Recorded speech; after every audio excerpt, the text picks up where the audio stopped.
കാശിനാഥൻ ഭാഗം 38. രചന അവതരണം ദിവ്യരാജ്. ബെഡിൽ നിന്നും ചാടിപ്പിടച്ചെഴുന്നേറ്റു കാശി. അരുതാത്തത് നടന്ന മുഖഭാവത്തിൽ പിന്നിലേക്ക് മാറി. അച്ഛനോട് ക്ഷമിക്കില്ലേ പൊന്നുമോൻ, ഞാൻ ഒക്കെ എൻ്റെ തെറ്റാ, അറിയാൻ ഒത്തിരി വൈകിപ്പോയടാ മോനെ. പറയവേ ആദ്യമായി അവന് മുന്നിൽ പൊട്ടിക്കരയുകയായിരുന്നു അയാൾ. ഒന്നും മിണ്ടിയില്ല കാശി.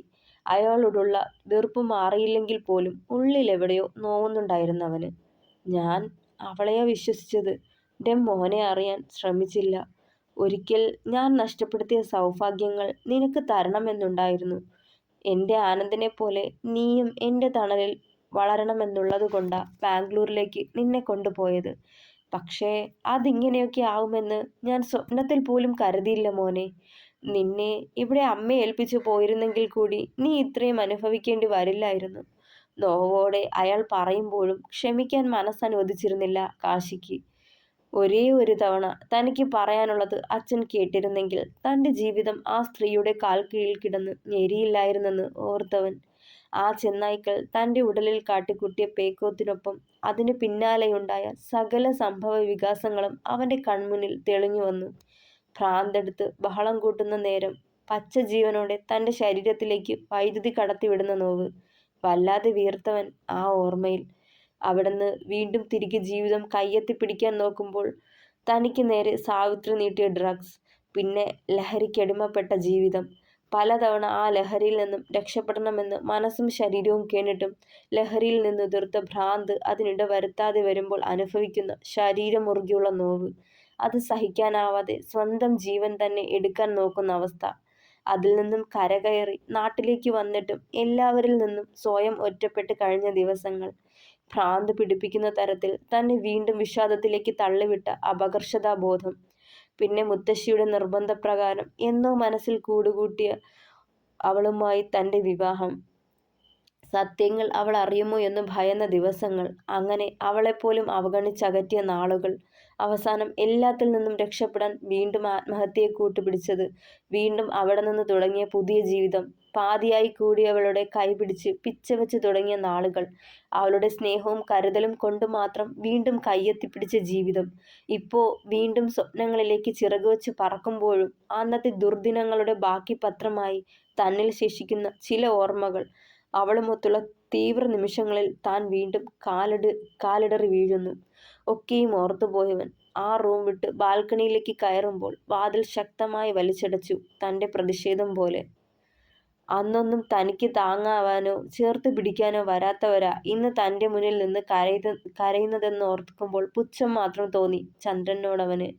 ആരുമില്ലായിരുന്ന ആ നേരങ്ങളിൽ സാന്ത്വനമായിരുന്നെങ്കിൽ അച്ഛൻ എനിക്ക് ദൈവമായിരുന്നേനെ ഓർത്തവൻ. അവിടെ തന്നെ നിന്നു ഏറെ നേരം. മനസ്സ് കൊടുങ്കാറ്റിനേക്കാൾ കലുഷിതമായി ആഞ്ഞുലയുന്നുണ്ടായിരുന്നു അപ്പോഴും. താഴേക്ക് നോക്കുമ്പോൾ അച്ചമ്മയുടെ ഒപ്പം പുരയിടത്തിലൂടെ ഒരു പിടി മുരിങ്ങയിലയും കൊണ്ട് ചിരിയോടെ വരുന്നവളെ കണ്ടു. മനസ്സ് തണുത്തു. തന്നെ ഈ നിമിഷം വരെ മനസ്സിലാക്കിയതും ചേർത്ത് പിടിച്ചതും അവളാണ്. അവളിലൂടെ തന്നിലേക്ക് വന്ന ബന്ധങ്ങൾ, അവരോടൊക്കെ താനെന്ന് കടപ്പെട്ടിരിക്കുന്നു. എല്ലാവരും കൂടി ചേർന്ന തൻ്റെ ജീവിതം കൈവെള്ളയ്ക്കുള്ളിൽ ഒതുക്കിയത് നറുപുഞ്ചിരിയോടെ ഓർത്തവൻ. കണ്ണേട്ടാ. കുളപ്പടവിൽ കുറച്ചുനേരം ഒറ്റയ്ക്കിരുന്നവനെ തേടിയെത്തിയതായിരുന്നു വൈശു. പിന്നിലേക്ക് തിരിഞ്ഞു നോക്കുമ്പോൾ കയ്യിൽ ഇത്തിരിയില്ലാത്ത 2 പൂച്ചകുഞ്ഞുങ്ങളും ഉണ്ടായിരുന്നു. കണ്ണേട്ടൻ്റെ കുറുമ്പിപ്പൂച്ച വീണ്ടും പെറ്റതാ. ദേ നോക്കിയേ, കണ്ണ് തുറന്നേയുള്ളൂ. മെല്ലെ ആ 2 കുഞ്ഞു പൂച്ചകളെയും എടുത്ത് അവൻ അരികിലേക്ക് വരുമ്പോൾ തള്ളപ്പൂച്ചയും അവളെ അനുഗമിച്ചിരുന്നു.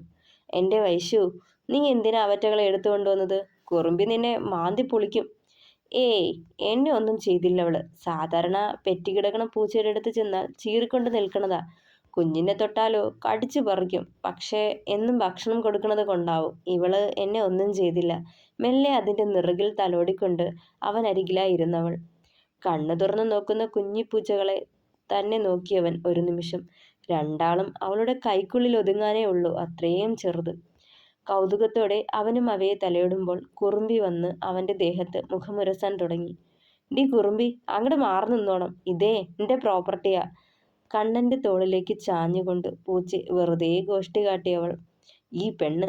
പിന്നെ നീ പറയണതൊക്കെ അതിനങ്ങ് മനസ്സിലാവല്ലേ?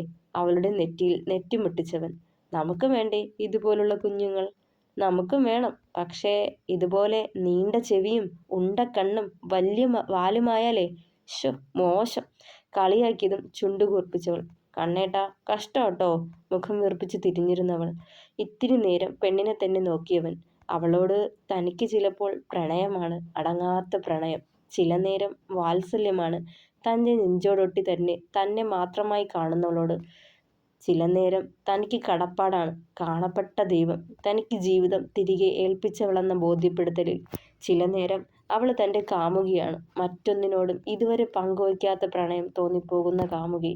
ചില നേരം തനിക്കവൾ അമ്മയാണ്, ജീവിതത്തിൽ ഇന്നേ വരെ അറിയാത്ത പരിഗണനയും സ്നേഹവും തന്ന് തന്നെ പോറ്റി വളർത്തുന്ന അമ്മ. ചില നേരം ഇവൾ എനിക്ക് കളിക്കൂട്ടുകാരിയാണ്, അറിവില്ലാത്ത പ്രായത്തിൽ അമ്പിളിമാമനെ വേണമെന്ന് വാശി പിടിച്ച് അമ്പിളിമാമനെ തേടിയിറങ്ങാൻ പറഞ്ഞു വിടുന്ന പോലെ തൻ്റെ ലക്ഷ്യത്തിലേക്ക് എത്താൻ സ്വപ്നം കാണിച്ചു തരുന്നവൾ, അവിടേക്ക് പോവാൻ തന്നെ പ്രേരിപ്പിക്കുന്നവൾ. ചെറുചിരിയോടെ ഓർത്തവൻ. നിന്നെ ആരാ പെണ്ണെ ടീച്ചറാക്കിയേ? ചില നേരത്തെ കുഞ്ഞിക്കുട്ടികളെക്കാളും കഷ്ടാ നീ. അവളുടെ ചുണ്ടിൽ ചുണ്ടൊന്നമർത്തിയവൻ. ഈ കാശിനാഥൻ്റെ നെഞ്ചിലണയുമ്പോൾ കുഞ്ഞി പെണ്ണിനെ പോലെ കുറുമ്പ് കാട്ടാനും കൊഞ്ചാനും തോന്നാനിക്ക്.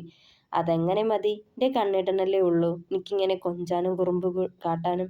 പറയവേ ചേർത്ത് പിടിച്ച നെറുകിൽ ചുംബിച്ചവൻ. ഇനി ഏറിപ്പോയാൽ 1 മാസം, അത് കഴിയുമ്പോൾ എനിക്ക് പോണം. അപ്പോ ഈ കുറുമ്പും കുസൃതിയും ഒക്കെ ഞാൻ മിസ് ചെയ്യൂട്ടോ പെണ്ണെ. കണ്ണൻ അത് പറയുമ്പോൾ മുഖം കുനിച്ചിരുന്നു വൈശു. മുഖം മങ്ങി. ഉള്ളിലെ നോവ്, ഉള്ളിൻ്റെ ഉള്ളിൽ വല്ലാത്തൊരു നീറ്റലും പിടച്ചിലും അവൾ അറിയുന്നു. എന്തേ, വിഷമായോ വൈശുവേ? നെറുകിൽ മെല്ലെ തലോടുമ്പോൾ കുഞ്ഞിപ്പൂച്ചയുടെ പുറത്ത് 2 തുള്ളി കണ്ണുനീർ ആ കണ്ണുകളിൽ നിന്നും വിട്ടുപോയത് കണ്ടവൻ. അയ്യേ, കരയാണോ? നമുക്ക് വേണ്ടിയല്ലേടാ ഞാൻ പോണത്, ആരുടെ മുന്നിലും തോൽക്കാണ്ടിരിക്കാൻ. നിനക്ക് വേണ്ടിയാ ഞാൻ വീണ്ടും പഠിക്കാന്ന് തീരുമാനിച്ചത് പോലും, എന്നിട്ട് കരയാ? പിന്നെ പോവണ്ടേ ഞാൻ? പറയവേ ഞെട്ടലോടെ മുഖമുയർത്തിക്കൊണ്ട് അരുതെന്ന് തലയാട്ടിയവൾ. അങ്ങനെ പറയല്ലേ കണ്ണേട്ടാ, കണ്ണേട്ടനെ കാണാണ്ട് നിൽക്കും കഴിയില്ല. പക്ഷേ അതിൻ്റെ പേരിൽ എൻ്റെ കണ്ണേട്ടൻ്റെ ജീവിതവും സ്വപ്നങ്ങളും കൈവിട്ട് കളയരുത്. അവൻ്റെ മടിയിൽ തലവെച്ച് കിടന്നവൾ നെറുകിൽ വീണ്ടും അവളെ അമർത്തിമുത്തി. പിറ്റേന്ന് രാവിലെ തന്നെ ശേഖർ ഇടപെട്ട് സാവിത്രിക്ക് ജാമ്യം ലഭിച്ചു. പോലീസ് സ്റ്റേഷനിൽ നിന്ന് അവരെയും കൊണ്ട് നേരെ ത്രയംബകത്തിലേക്കാണ് അയാൾ വന്നത്. വൈശുവിനൊപ്പം പുറത്തേക്ക് പോവാൻ ഇറങ്ങി നിന്ന കാശിനാഥനെ കണ്ട് ഒരു നിമിഷം അയാളൊന്ന് ഞെട്ടി. അവനിലെ മാറ്റങ്ങൾ അടിമുടി വീക്ഷിച്ചയാൾ. മാസങ്ങൾക്ക് മുന്നേ കാശിയുടെ വിവാഹ നാളിൽ കണ്ടതാണ്. അന്നത്തെ പ്രാകൃത രൂപമൊക്കെ മാറി ആളിപ്പോൾ സ്മാർട്ടായെന്ന് ചിന്തിച്ചയാൾ. അതേസമയം 2 പേരെയും പകയോടെ നോക്കിക്കൊണ്ടാണ് സാവിത്രി അവരെ കടന്നു പോയത്. വൈശുവും കാശിയും 2 ആളെയും ഉറ്റുനോക്കി അതേ നിൽപ്പ് തുടർന്നു. എവിടേക്കാ? അകത്തേക്ക് കയറിപ്പോവാൻ ഒരുങ്ങിയതും ശാരദാമ്മ അവിടേക്ക് വന്നിരുന്നു. ഒന്നും മിണ്ടാതെ മുഖം കുനിച്ച് നിന്നേയുള്ളൂ സാവിത്രി. ശാരദ ടീച്ചറെ, അവൾക്കൊരു തെറ്റ് പറ്റി. ഈ ഒരു തവണത്തേക്ക് അവളോട് ക്ഷമിക്കണം. ഇനി അവളിൽ നിന്ന് ഇങ്ങനൊരു പ്രവൃത്തി ഉണ്ടാവില്ല, ശേഖർ പെട്ടെന്ന് താഴ്മയോടെ പറഞ്ഞു. ഈ ഒരു തവണത്തേക്കെന്നല്ല, ഇനി ഒരിക്കലും ഇവളെ ഞാൻ വീട്ടിലേക്ക് കയറ്റില്ല. ഇനിയും എൻ്റെ കണ്ണൻ്റെ ജീവിതം നശിപ്പിക്കാൻ ഞാനിവളെ അനുവദിക്കില്ല. ശാരദാമ്മ ആവുന്ന പോലെ ഒച്ചയെടുത്തു. അത് നിങ്ങളാണോ തള്ളെ തീരുമാനിക്കുന്നത്? എൻ്റെ ഭർത്താവും എൻ്റെ മകനും ഈ വീട്ടിലുള്ളിടത്തോളം കാലം ഞാനും ഈ വീട്ടിലുണ്ടാവും. ശാരദാമ്മയ്ക്ക് നേരെ ചീറി സാവിത്രി. അത് നീയല്ല സാവിത്രി തീരുമാനിക്കേണ്ടത്, ഞാനാ. അമ്മ പറഞ്ഞതേ എനിക്കും പറയാനുള്ളൂ. നീ ഇനി ഇവിടെ വേണ്ട, എങ്ങോട്ടെങ്കിലും പൊയ്ക്കോ നീ. എൻ്റെ മുന്നിലേക്ക് ഇനി വന്നേക്കരുത്. ഉറഞ്ഞു തുള്ളിക്കൊണ്ട് ചന്ദ്രൻ അവിടേക്ക് വന്നിരുന്നു.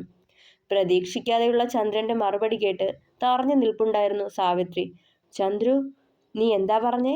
ഈ തള്ള പറയണത് പോലെ എന്നെ ഈ വീട്ടിൽ കയറ്റില്ലാന്നോ? സമനില തെറ്റിയ പോലെ അലറിയവർ.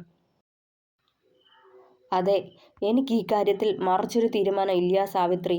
നീ ഇവിടെ കഴിയുന്നത് എൻ്റെ മകൻ്റെ ജീവിതം നശിപ്പിച്ചു കളയാൻ ഞാൻ വീണ്ടും വഴിയൊരുക്കുന്നത് പോലെയാവും. അതുകൊണ്ട് നീ ഇനി ഇവിടെ വേണ്ട, അയാൾ ഒച്ചയെടുത്തു. അതിന് പുച്ഛത്തോടൊന്ന് ചിറികൂട്ടിയവർ. നന്നായിരിക്കുന്നു. ആ പിഴച്ചവന് വേണ്ടിയാണോ ചന്ദ്രു നീ എന്നെ തള്ളി പറയണത്? എന്നേക്കാൾ നിനക്ക് വലുത് അവനാണോ ചന്ദ്രു? പറയവേ നേർത്തുപോയി അവരുടെ സ്വരം. ആണ്. നീ ഇനി എൻ്റെ ജീവിതത്തിൽ വേണ്ട സാവിത്രി. ഇത്ര വർഷവും പേരിന് ഒരു ഡിവോഴ്സ് നടന്നില്ലാന്നേയുള്ളൂ. മനസ്സുകൊണ്ട് നമ്മൾ എന്നേ അകന്നതാ. ഇനി അതങ്ങ് നിയമപരമായി തന്നെ നടക്കട്ടെ. നിന്റെ കരുനിഴൽ എൻ്റെ മകൻ്റെ ജീവിതത്തിലേക്ക് ഇനി വീഴാതിരിക്കാൻ വേണ്ടി. അതും ഇനി ഒന്നിൻ്റെ അവകാശവും പറഞ്ഞ് നീ ഈ കുടുംബത്തിലേക്ക് കാലെടുത്ത് വയ്ക്കാതിരിക്കാൻ. ഇനി നമുക്ക് കുടുംബ കോടതിയിൽ വെച്ച് കാണാം സാവിത്രി. ഉള്ളുലയ്ക്കുന്ന അയാളുടെ മറുപടി കേട്ട് പിടഞ്ഞു സാവിത്രിക്ക് അയാളോടുള്ള പ്രണയം. ഓടിപ്പാഞ്ഞു വന്ന് അയാളുടെ കോളറിൽ പിടിച്ചു വലിച്ചു. വേണ്ടല്ലേ നിനക്ക് എൻ്റെ പ്രണയം? എന്തെങ്കിലും കണ്ടിരുന്നോ നീ? എന്നെയല്ലേ ചതിച്ചേ? എൻ്റെ ജീവിതമല്ലേ നീ നശിപ്പിച്ചേ? മറ്റൊരു സ്ത്രീയോടൊപ്പം പ്രണയവും ശരീരവും പങ്കിട്ട് നിന്നെ എനിക്ക് ഉൾക്കൊള്ളാനാവാത്തേ കൊണ്ടല്ലേ ഞാൻ അകലം പാലിച്ചത്. അല്ലാതെ നിന്നോടുള്ള പ്രണയമില്ലാഞ്ഞിട്ടാണോ? സാവിത്രിയുടെ ഉള്ളുലയ്ക്കുന്ന നോവ് അയാളെ ഏറെ നോവിച്ചു. നേരാണ്, തെറ്റ് ചെയ്തത് താൻ മാത്രമാണ്. ജീവിതത്തിന്റെ കണക്ക് പുസ്തകത്തിൽ കൂട്ടലുകളും കിഴിക്കലുകളും നടത്തിയാൽ അവൾ ചെയ്ത തെറ്റുകളിലും മുകളിൽ നിൽക്കും താൻ അവളോട് ചെയ്ത വഞ്ചന. പ്രാണനെപ്പോലെ സ്നേഹിച്ചവളെയാ വെറുമൊരു നൈമിഷിക സുഖത്തിനു വേണ്ടി താൻ മറന്നു കളഞ്ഞത്. ഓർക്കവേ കുറ്റബോധം അയാളെ കാർന്നു തിന്നു. പറയ് ചന്ദ്രു, എന്നെ നിനക്ക് വേണ്ടേ? എന്നെ വേണ്ടേ? വീണ്ടും വീണ്ടും പുലമ്പി. കാശിയുടെ മുഖം മാത്രമായിരുന്നു അയാളുടെ മനസ്സിൽ.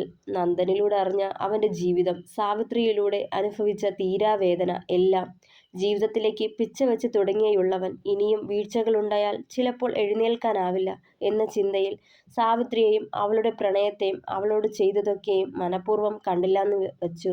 ഇറങ്ങിപ്പോ സാവിത്രി, നീ ഇനി ഇവിടെ വേണ്ട.